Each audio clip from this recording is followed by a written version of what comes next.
আমি যদি এখানকার না হতাম, এই মিডিয়া ইন্ডাস্ট্রির না হতাম, তাহলে হয়তো এই বাজে কমেন্টগুলো পাওয়া যেত না বা পেতাম না। মানে মাঝে মাঝে এরকম একটু আফসোস হয়।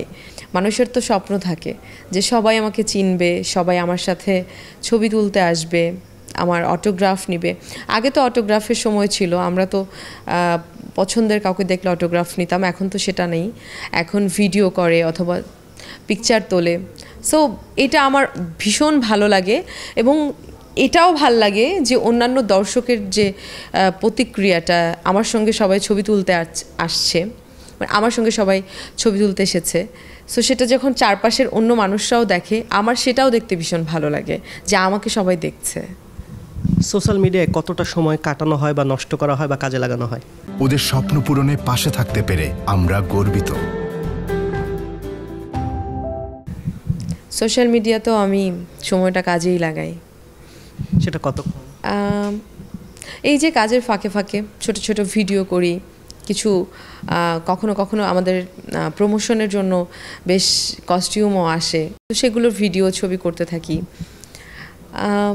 কাজের প্রমোশন করতে থাকি, কাজের জন্য পোস্ট করতে থাকি। ইতিবাচক কমেন্ট পেলে কেমন লাগে? ইতিবাচক, যেটা আপনার পক্ষে। আমাকে ভীষণ ইন্সপায়ার করে। আমার মনে হয় যে আসলে আমি আমার সঠিক লাইনেই আছি। বিষয়টা যখন নেতিবাচকে গিয়ে দাঁড়ায় তখন একটু কষ্ট হয়, কখনো কখনো আবার বুঝতেও পারি যে হ্যাঁ, বোধহয় এটা আমার ঠিক ছিল না। আমি দর্শকের প্রতিক্রিয়া খুব এনজয় করি এবং তারা যে ধরনের কমেন্টই করুক না কেন আমি খুবই পজিটিভলি নিই, কিন্তু তারা যখন আমাকে নেগেটিভ কমেন্ট করে তখন আমার খুব কিছুটা কষ্ট হয়।